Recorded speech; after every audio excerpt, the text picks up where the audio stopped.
Good morning students, welcome to enjoy the education. आज हम इस वीडियो में चैप्टर 6 ट्राइंगल्स में थ्योरम 6.2 यहाँ पर हम देखने वाले हैं। ये जो थ्योरम्स है वो कन्वर्स ऑफ थेल्स थ्योरम है, जिसे हम converse of basic proportionality theorem भी कहते हैं। ये जो थ्योरम्स यहाँ पर है वो जो हमने 6.1 थ्योरम जो देखा था उससे टोटली उल्टा थ्योरम है, इसलिए आपके लिए थोड़ा इजी भी हो जाएगा। ओके, तो चलो यहाँ पर हम देखते हैं थ्योरम 6.2।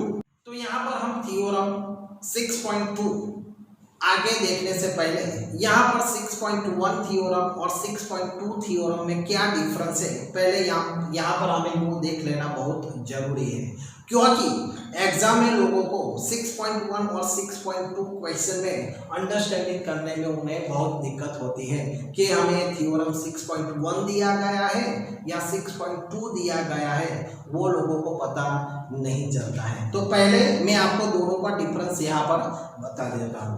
तो 6.1 जो थ्योरम था उसमें हमें क्या दिया गया है और 6.2 जो थ्योरम है उसमें हमें क्या दिया गया है वो यहाँ पर हम देख लेते हैं। ओके, तो 6.1 थ्योरम में एक लाइन L थी और वो लाइन L जो थी वो BC को पैरेलल थी, तब वो बाकी की टू लाइन जो थी AB एंड AC उसे D एंड E पॉइंट में वो इंटरसेक्ट करती थी। ऐसा यहाँ पर हमें गिवन में दिया गया था और हमें प्रूव क्या करना था, हमें प्रूव करना था कि वो लाइन जो है वो AB और AC को सेम रेशियो में वो डिवाइड कर देती है, यानी कि AD upon BD is equal to AE upon EC। यहाँ पर हमें प्रूव करना था, 6.1 थ्योरम में हमें प्रूव करना था, जबकि हमें 6.2 थ्योरम में क्या दिया गया है, if a line divide any two side of a triangle in the same ratio। यहां पर हमें एक लाइन L दी गई है, ABC L दी गई है, वो टू साइड को यानी कि AB और AC को यहां पर वो इंटरसेक्ट करती है। ओके, D एंड E वो डिवाइड करती है और डिवाइड करने से सेम रेशियो यहां पर हमें मिलता है, यानी कि AD upon BD is equal to AE upon EC। यहां पर हमें गिवन में दिया गया है। फिर से एक बार, यहां पर जो लाइन L है वो AB और AC को ऐसे डिवाइड करती है जिससे हमें सेम रेशियो यहां पर मिलता है, वो यहां पर हमें गिवन में दिया गया है और यहां पर हमें प्रूव क्या करना है, then the line must be parallel to the third side. यहां पर हमें जो लाइन थर्ड लाइन है यानी कि BC DE पैरेलल BC, यहां पर हमें प्रूव करना है। तो यहां पर हम देख सकते हैं, यहां पर हमें प्रूव करना था 6.1 में रेशियो यहां पर हमें सेम है वो प्रूव करना था, जबकि हमें 6.2 में वो थर्ड साइड को पैरेलल है ऐसा यहां पर हमें प्रूव करना है। ओके, तो ये डिफरेंस आपके माइंड में एक बार क्लियर हो जाना चाहिए। तो चलो अब यहाँ पर हम थ्योरम 6.2 को यहाँ पर हम देखते हैं। तो यहाँ पर हमें एक ट्राइंगल ABC, यहाँ पर हमें एक ट्राइंगल दिया गया है। If a line divide any two side of a triangle, तो यानी यहाँ पर जो लाइन L है वो टू साइड यानी कि AB एंड AC को टू पॉइंट में इंटरसेक्ट करती है, D एंड E पॉइंट में वो उसे इंटरसेक्ट करती है इन द सेम रेशियो, और यहाँ पर हमें सेम रेशियो मिलता है, यानी कि यहाँ पर हमें गिवन में क्या लिखना है, और triangle ABC in which a line L intersect AB at D and AC at E। Okay, such that ऐसे वो इंटरसेक्ट करती है, such that AD upon BD is equal to AE upon EC. यहां पर हमें दो रेशियो यहां पर हमें मिलते हैं। ओके, अब यहां पर हमें प्रूव क्या करना है, तो टू प्रूव यहां पर हमें करना है डीई जो है वो पैरेलल है बीसी, यहां पर हमें प्रूव करना है। ओके, आगे अब यहां पर हमें कंस्ट्रक्शन करना है। अब यहां पर हम कंस्ट्रक्ट क्या करते हैं कि यहां पर मैं एक लाइन जो DE है उससे एक अलग लाइन में पैरेलल लाइन में ड्रॉ करता हूं, DF जो BC को यहां पर पैरेलल बनती है, ऐसी यहां पर एक मैं लाइन एज्यूम यहां पर करता हूं। ओके, तो यहां पर मैं ड्रॉ करता हूं, draw DF parallel to BC, यहां पर ऐसा मैंने यहां पर एज्यूम किया। ओके, चलो अब यहां पर हम प्रूव करते हैं। तो यहां पर हम देख सकते हैं, तो पहले तो यहां पर हमें जो थ्योरम 6.1 में हमने देखा था कि DE पैरेलल BC है और उससे हमें जो रेशियो मिलते थे AD upon BD is equal to AE upon EC, यहां पर हमें लिखना है।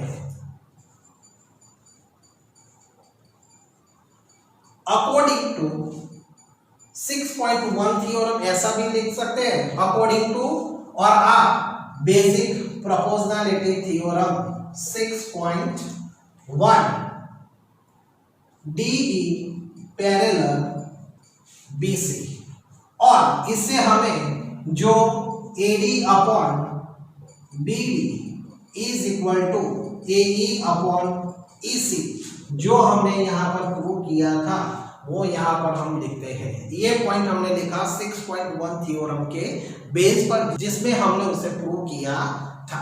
Okay, next point. अब यहां पर हम नेक्स्ट पॉइंट रिटर्न करते हैं जो हमने कंस्ट्रक्ट किया। क्या कंस्ट्रक्ट किया? DF parallel BC, therefore AD upon BD is equal to AF upon FC। यहां पर हमें सेकंड पॉइंट मिलता है। तो फिर से एक बार हमने अकॉर्डिंग टू 6.1 थ्योरम के बेस पर DE पैरेलल BC था, तब हमें AD upon BD is equal to AE upon EC यहां पर हमें मिलता था। ओके, और यहां पर हमने जो एज्यूम किया कि DF पैरेलल टू BC, तो यहां पर हमें AD अपॉन BD मिलता है और AF अपॉन FC यहां पर हमें वैल्यू मिलती है। Okay, from first and second यहां पर हम देख सकते हैं AD upon BD is equal to AE upon EC है, और सेकंड में AD upon BD is equal to AF upon FC है, यानी कि दोनों में AD अपॉन BD कॉमन है। तो कॉमन है इसलिए निकल जाता है, इसलिए यहां पर हमें AE upon EC is equal to AF upon FC value यहां पर हमें मिलती है। ओके, तो यहां पर हम देख सकते हैं AE upon EC is equal to AF upon FC, यहां पर जो वैल्यू मिलती है वो हमें राइट साइड यानी कि AC पर ही हमें दोनों वैल्यू जो है वो दोनों वैल्यू AC पर की यहां पर हमें मिलते हैं। यानी कि हम AE प्लस EC करते हैं तो हमें AC मिलता है, AF प्लस FC करते हैं तब भी हमें AC ही वैल्यू मिलती है। ओके, तो AC यहाँ पर कॉमन निकल जाते हैं इससे। तो यहाँ पर ऐसा करने के लिए यहाँ पर हमें AC की वैल्यू लाने के लिए हम क्या करते हैं, बोथ द साइड 1 ऐड कर देते हैं, एडिंग 1 बोथ द साइड। तो यहां पर हम देख सकते हैं AE अपॉन EC प्लस 1 करते हैं is equal to AF upon FC, plus 1 करते हैं। तो यहाँ पर अब हम एलसीएम निकालते हैं, तो AE plus EC upon EC हो जाता है और AF plus FC upon FC यहाँ पर मिलता है। यहाँ पर हम क्या करते हैं, क्रॉस मल्टीप्लिकेशन करते हैं। ओके, अदरवाइज हम एलसीएम निकालते हैं तो भी सेम ही प्रोसेस होता है। तो यहाँ पर हमें AE plus EC is equal to हमें AC वैल्यू मिलती है। उसी तरह यहाँ पर AF plus FC is equal to AC value यहाँ पर हमें मिलती है, यानी कि AC यहाँ पर कॉमन निकल जाते हैं, इसलिए हमें 1 upon EC is equal to 1 upon FC यहाँ पर हमें वैल्यू मिलती है। Therefore 1 upon CE is equal to 1 upon FC को हम क्रॉस मल्टीप्लिकेशन यहाँ पर करते हैं, तो हमें FC is equal to EC value यहाँ पर हमें मिलते हैं। तो यहाँ पर हम देख सकते हैं FC is equal to EC, यानी कि यहाँ पर हमें दोनों का डिस्टेंस यहाँ पर हमें अलग अलग दिखता है। जो EC की जो डिस्टेंस है वही डिस्टेंस यहाँ पर हम देखें CF, तो यहाँ पर उसका डिस्टेंस हमें अलग दिखता है। और यहाँ पर हमें बताया गया है FC is equal to EC है, यानी कि ऐसा तभी पॉसिबल हो सकता है जब E एंड F दोनों एक ही हो, तभी ऐसा पॉसिबल हो सकता है। Therefore this is possible only when E and F coincide। जब E and F एक ही हो तभी ये पॉसिबल हो सकता है। तो इस तरीके से यहाँ पर हम DE पैरेलल BC यहाँ पर प्रूव हो जाता है।